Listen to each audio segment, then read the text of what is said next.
বিশ্বকাপ ফুটবলের মেগা ফাইনালে রাতে লিওনেল মেসির আর্জেন্টিনার মুখোমুখি হচ্ছে স্পেন। ফাইনাল লড়াই উপভোগ করতে ফুটবল ভক্তদের জন্য ঢাকার বিভিন্ন স্থানে আয়োজন করা হচ্ছে ওয়াচ পার্টি। ফুটবল উৎসবের আমেজ পেতে ঢাকা বিশ্ববিদ্যালয় টিএসসি হতে পারে সেরা গন্তব্য। কোকাকোলা বাংলাদেশের সহায়তায় এখানে বরাবরের মতোই হাজার হাজার সমর্থক একসঙ্গে খেলা উপভোগ করার সুযোগ পাবেন। এছাড়া হাজী মোহাম্মদ মহসিন হলে থাকছে বিশেষ আয়োজন, যেখানে অতিথি হিসেবে থাকবেন জাতীয় দলের তারকা ফুটবলার জামাল ভুঁইয়া ও শেখ মুরসালিন। মিরপুরের বাসিন্দারা যেতে পারেন মিরপুর সিটি ক্লাব মাঠ অথবা মিরপুর ডিওএইচএস সেন্ট্রাল ফিল্ডে। বনানীবাসীর জন্য খোলা আকাশের নিচে খেলা দেখার চমৎকার ব্যবস্থা রাখা হয়েছে কামাল আতাতুর্ক পার্কে, যেখানে ম্যাচ শুরুর আগে থাকছে ফিফা বিশ্বকাপের অফিসিয়াল অ্যালবামের গায়ক সঞ্জয়ের সরাসরি গান পরিবেশনা। যারা একটু আরামদায়ক ও প্রিমিয়াম পরিবেশে খেলা উপভোগ করতে চান, তাদের জন্য রয়েছে বিভিন্ন 5 তারকা হোটেল ও কনভেনশন সেন্টারের ব্যবস্থা।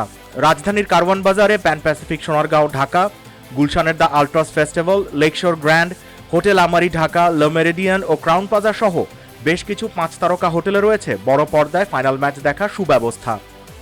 এছাড়া গুলশান একে পুলিশ প্লাজার পাশে অবস্থিত elite convention hall, তেজগাঁওয়ের Artisan watch party এবং মিরপুর টেকনিক্যাল মোড়ের পাশে অবস্থিত আইসিসিএল কনভেনশন হলে রয়েছে বড় পর্দায় সরাসরি খেলা দেখানোর আয়োজন।